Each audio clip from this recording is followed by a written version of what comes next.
The Dana Holgorsen experience is here and it's in full swing. Details coming up.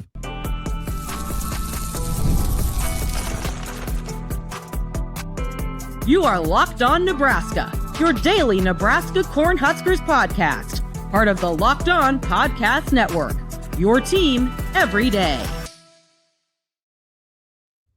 Hello, and thank you for making Locked On Nebraska your first listen every day. We are free and available wherever you get podcasts and on YouTube, part of the Locked On Podcast Network, your team every day. And today's episode is brought to you by Game Time. Download the Game Time app, create an account, use the code Locked On College for $20 off your first purchase. Okay, welcome into a Wednesday show. I'm Connor Happer from 1620 The Zone in Omaha and Mitch Sherman from The Athletic. Yesterday was Coordinator Day in Lincoln, which means we got a chance for the very first time as the press group got to chat with Dana Holgorsen. Back to the old hey, why don't you introduce yourself? You know, and I wonder if players have to do that in practice to him as well, because he went through a list of people and started, saying numbers, 4, 18, 16. Yeah.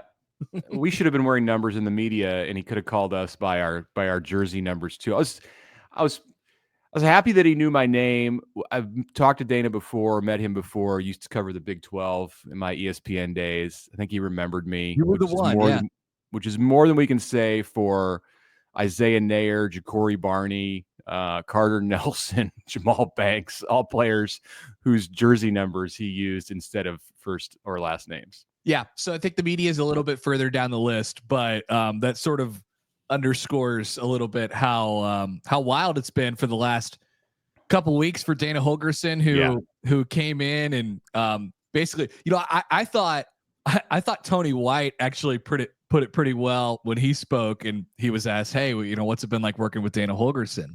And he goes, "Well," I'm paraphrasing. He goes, "Well, I don't really know." He kind of just comes in and he goes into the room and he goes to work and that's it, But he's a good guy. It's like he didn't know. He's probably talked to him one time ever. But that's where Dana Holgorsen's at right now, just trying to get caught up with everything that's been put on his plate for the last 3 and now the last 2 games of the season.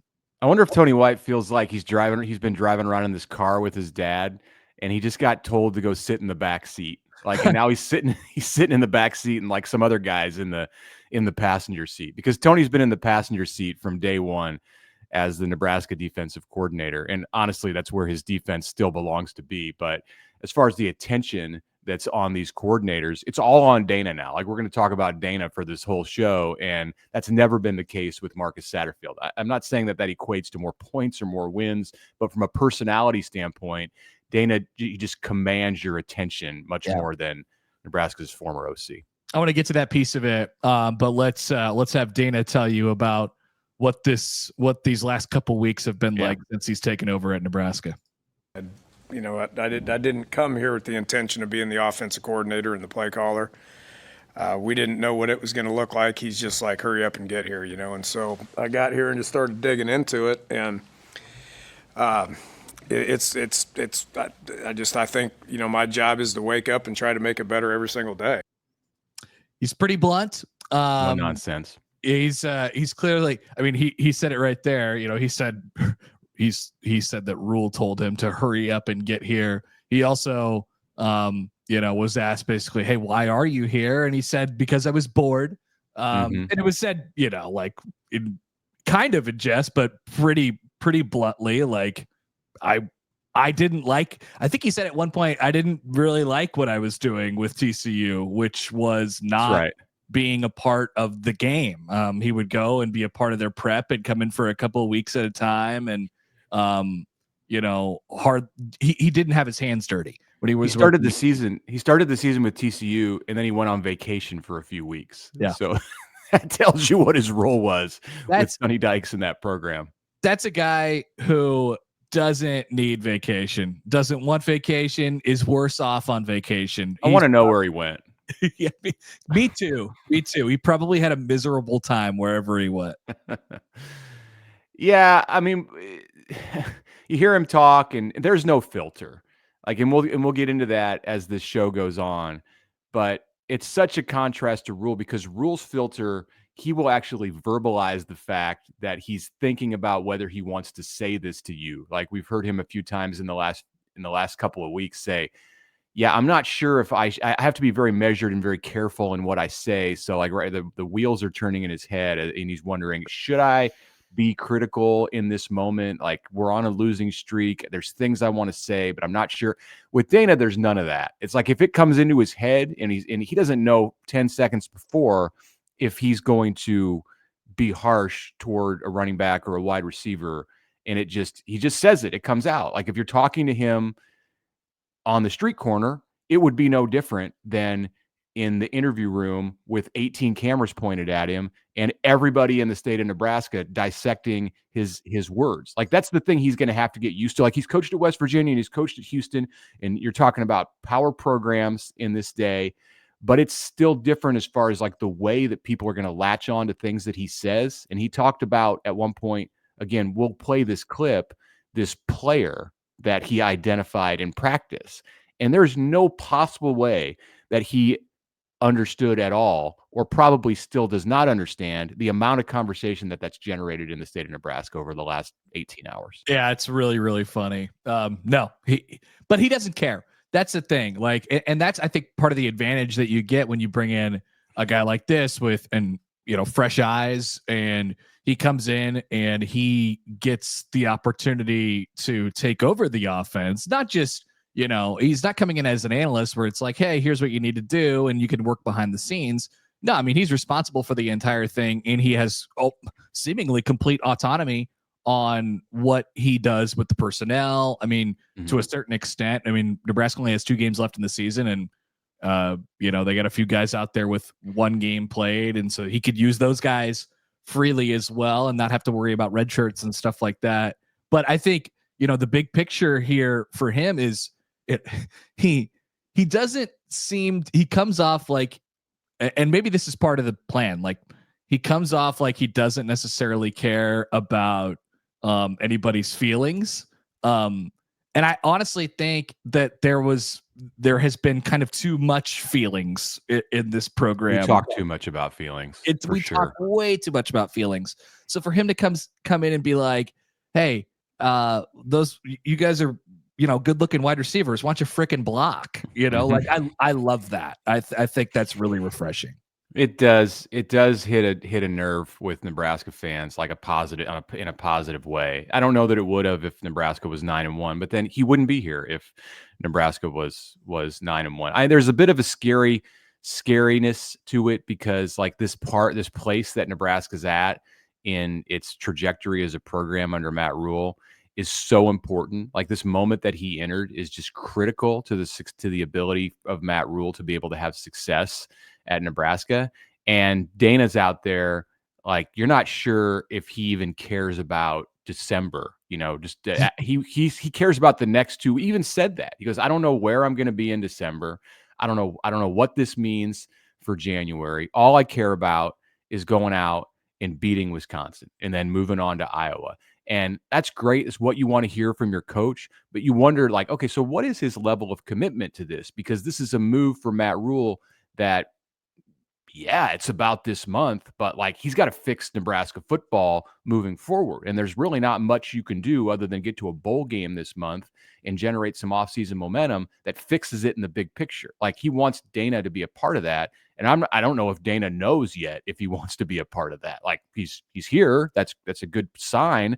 But I believe him when he says, I don't know what January or December or January are going to look like. Don't you think that's a constant evaluation for him too? I mean, because he's probably going to have other offers to do something else this off season.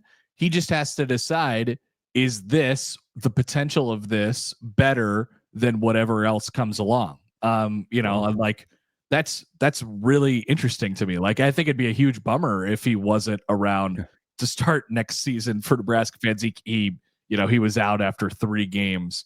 But I don't think he knows for sure yet. And I'm sure more people will come to him with opportunities. Well, yeah. What if this offense scores 30 points a game for the next 3 games in winning one or two of these November games, then plays in a bowl game, and you put up 90 points in 3 games, that's going to help his ability to get a job in the offseason, whether it's as an OC at an SEC program, if that's what he aspires to do. And he's never coached in the SEC, so I don't have any reason to say that, but or a head coach again. I mean, as he said, he's been a head coach. Part of the reason he didn't like what he was doing at TCU is because he didn't have any control, and he didn't know where he should be. He's in the head coach's suite. He's in the press box. He's on the sideline. He's on the sideline. He's not calling the plays. It's just it didn't sit well with him. So he likes control. He has a lot of control of the offense at Nebraska. The only time he didn't have that autonomy, and we saw in the fourth quarter of that game at USC on Saturday, is when it comes like to a 4th down situation or something where the head coach has to get involved. And, all of that is good. We'll see how it works. We don't know how it's going to work. Dana doesn't know how it's going to work. Stick with us here on a Wednesday. We'll talk about what it means for Dylan Raiola and some of Dana Holgorsen's blunt assessments on various offensive position groups coming back on the Locked On Nebraska podcast.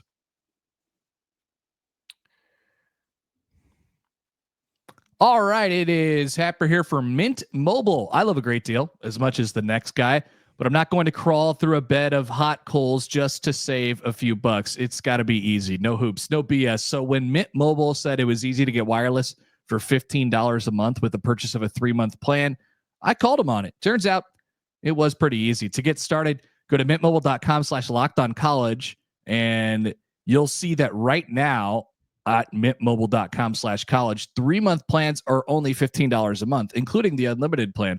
All plans come with high-speed data and unlimited talk and text on the nation's largest 5G network. You could use your phone. You could use your own phone with any Mint Mobile plan and bring your phone numbers and existing contacts with you with your current provider. To get this new customer offer and your new 3-month premium wireless plan for $15 a month, go to mintmobile.com/lockedoncollege. Cut your wireless bill to $15 a month at mintmobile.com/lockedoncollege. A $45 upfront payment is required, equivalent to $15 a month, of course. New customers on first 3-month plan only. Speed slower, above 40 gigabytes on unlimited plan. Additional taxes, fees, and restrictions apply. See Mint Mobile for details.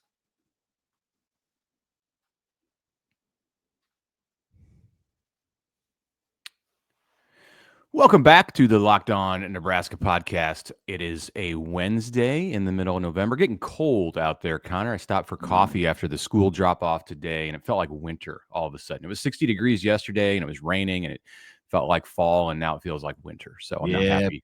Get the big not coat. happy. Thanksgiving is next week. Speaking of Thursdays, submit your mailbag questions. We are going to do a mailbag tomorrow, Thursday, on this podcast right here. So we want to hear from you. Send them to us, the questions, via the email. That would be lockedonneb@gmail.com. You can hit us there. I will check that box later today. Can't wait to see what's already in it.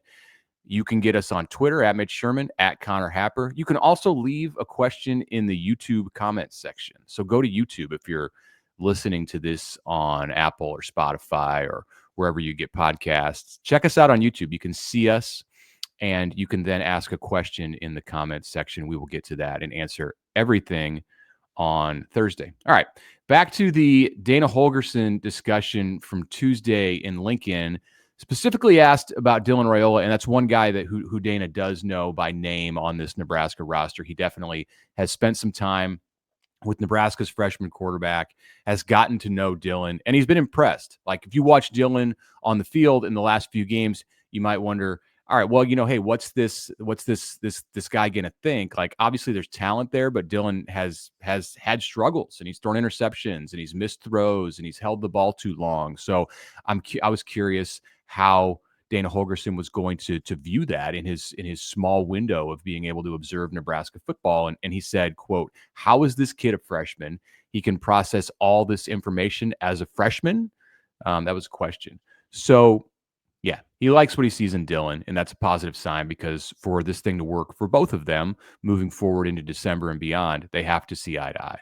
Yeah, this is This is a discussion I've kind of wanted to have this week, and I've heard of varying opinions on this, and even the topic has come back up of like, oh well, they need to just bench Dylan and go to Heinrich Harburg or whatever. I don't know. I just hear crazy stuff on my show sometimes. Yeah, Heinrich is not a Dana guy. I mean, Heinrich might love Dana, but like he wasn't brought in to coach Heinrich Harburg. Yeah, totally.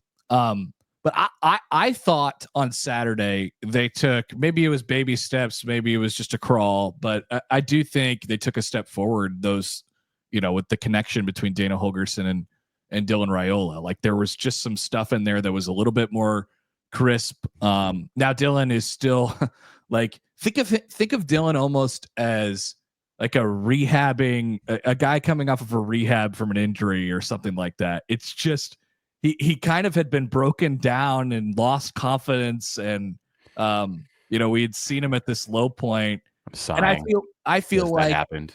It did happen. Yeah, I feel like we're building back to something now, but it's early in that process, and the connection between those two is important. But I saw a step forward on Saturday.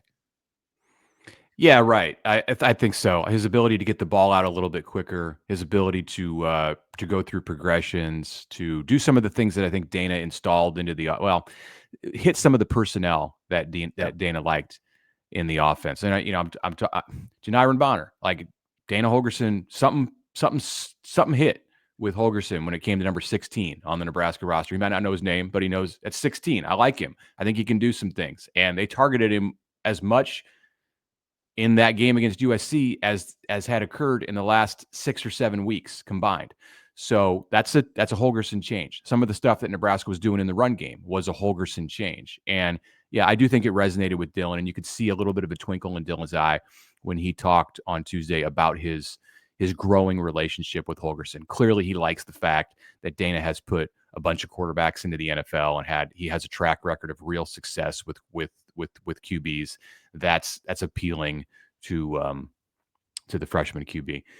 Speaking of personnel, Dana started to cook once we got about 10 minutes into his media availability. First few minutes, feeling things out. Everybody's introducing themselves, saying their names at the start of the questions.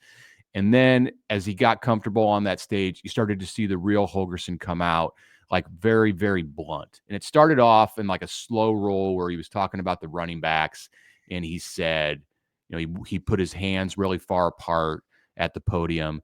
And he said, there's holes like this and the back's not in it. He said, we need to get some backs who can make guys miss in the open field. And at that point, that was like a raised eyebrow thing, because you're like, all right, what's he saying here? Like, is he, who's he upset about? And he talked about talking to the running backs coach at halftime and telling him those guys need to get up into the holes. So like he's doing coaching.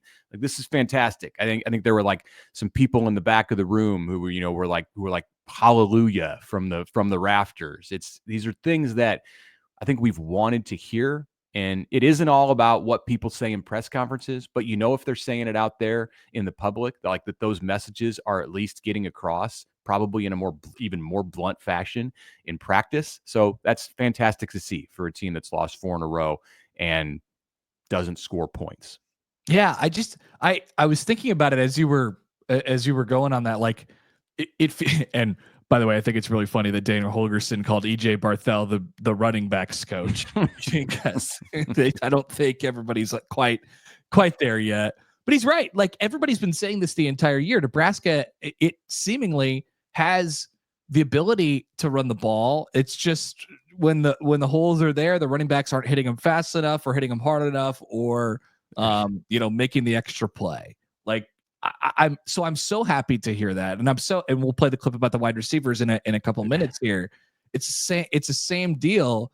And then I think about Dana Holgorsen's kind of disposition, and he has the autonomy to come in and say all these things, and why it wasn't that way before. That's like, I guess that's sort of the thing that popped into my head. Maybe it's that Marcus Satterfield was kind of too close to the. I don't know. I'm not sure what it is, but there's, and we're about to hear it in this clip. There's something with position coaches, falling in love with personalities and the work that they do rather than if they're going to be in the right place at the right time. And that's what Dana Holgorsen is looking at this exclusively from a, like, what can you do for me?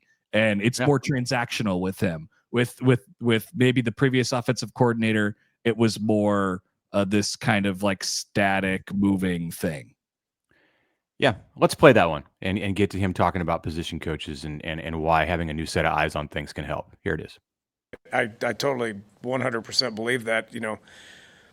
Position coaches get blinded by what they see sometimes based on a whole bunch of different things, and sometimes players, they come in and they get it's fresh set of eyes on it, and some opinions are different than others' opinions. That's what position coaches, they fall in love with specific people and they don't want to give other people chances. That's every position coach across the country falls into that trap. I did too as an assistant, and so I'm constantly looking at it, and I've voiced my opinion. I found one today. I'm not going to mention it until we go talk about it as a staff, but I found a young kid today that I think can help us play on Saturday. Just keep your eyes open for that. But, if at the end of the day, it's about competition. If there's competition, then people play better. If there's not competition, then people relax. Found one today. He got just a little more of the Texas drawl when he's from Iowa, by the way. When he talked about finding someone out there. So who was it? It's been the hot topic. Who was it? There are so many names. Unfortunately, a lot of options. Yeah. Well, I think I have a good idea who it was, but there are so many names that have been thrown out there. Like the people are like, well, is he talking about Jalen Lloyd? Like, is he like, no, he's not talking about somebody who caught like he's talking about somebody who probably has hardly played at all. Yeah. Is my thought, at least. Yeah. A guy like Quinn Clark, or a guy like Malachi Coleman, or something like that, a guy who has a couple games left to play, doesn't have to burn the red shirt, and can still give Nebraska something down the stretch. I was watching, during the game on Saturday, watching on TV, they had a shot of the Nebraska sideline at one point, and Quinn Clark was on the travel roster, and you could see him like wearing number, I think it was 89, just like towering over everybody else. I'm like, whoa, Quinn Clark. All right. All right. That's something to sort of note. And it's interesting that he might be our mystery guy this week. He spent a little time in the weight room, I believe, over the last few months. He's going to be somebody who Nebraska fans are excited about down the road. Whether that is Saturday on the field against Wisconsin, I guess we're going to find out. He's a possibility. I was leaning more toward running backs because this comment came out of that's right. An earlier comment, like right before, it was on the heels of him talking about the running back. So my mind went to Mekhi Nelson because Rhule brought up Mekhi Nelson as someone who's a dog. Yeah, in practice. So he was the late add to the running back room this fall, reclassified, was in a prep school out on the East Coast. So we'll see one of these guys. And what's it even going to be like? Whoever this guy is that Dana likes, like, is he going to get in the game for like 6 reps, or is he going to be in the starting lineup? We don't know. That's what we're going to continue to learn about Nebraska's offensive coordinator. We'll keep talking about Dana when we come back from the break, including his comments on the Nebraska wide receivers, which I think opened the most eyes of anything that he had to say on day one in front of the Nebraska media. That's next. All right, Mitch Sherman here to tell you about a new sponsor of the Locked On Nebraska podcast, Skylight Frames. If you're missing someone this holiday season and want them to be a part of your festivities from afar, maybe you want to bridge that gap over a long distance, we've got the perfect gift for you.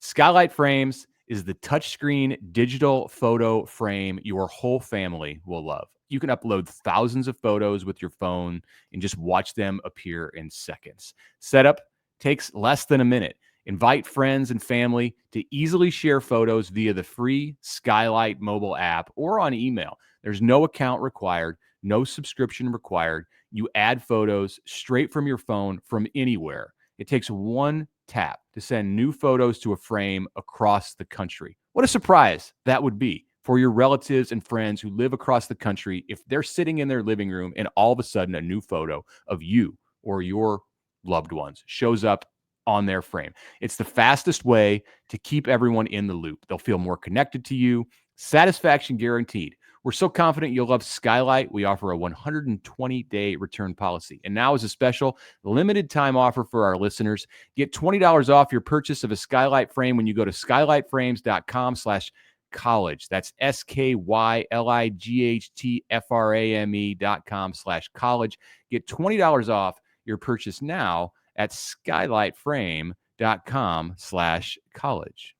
And I'd like to tell you a little bit about the FanDuel Sportsbook. NFL fans, you can get your season boosted in the right way with the FanDuel Sportsbook, and there's a big return available for you. FanDuel is America's #1 sportsbook. When you get that hunch in the middle of the game, you can check out the latest stats, view live play-by-play, and so much more right in that same place where you place your bets. It's a one-stop shop, the FanDuel Sportsbook is. So we want to get you started the right way. You're going to get started with $200 in bonus bets guaranteed when you place that first $5 bet. $200 in bonus bets guaranteed when you place that first $5 bet. That is at FanDuel.com. Check out FanDuel, America's #1 sportsbook.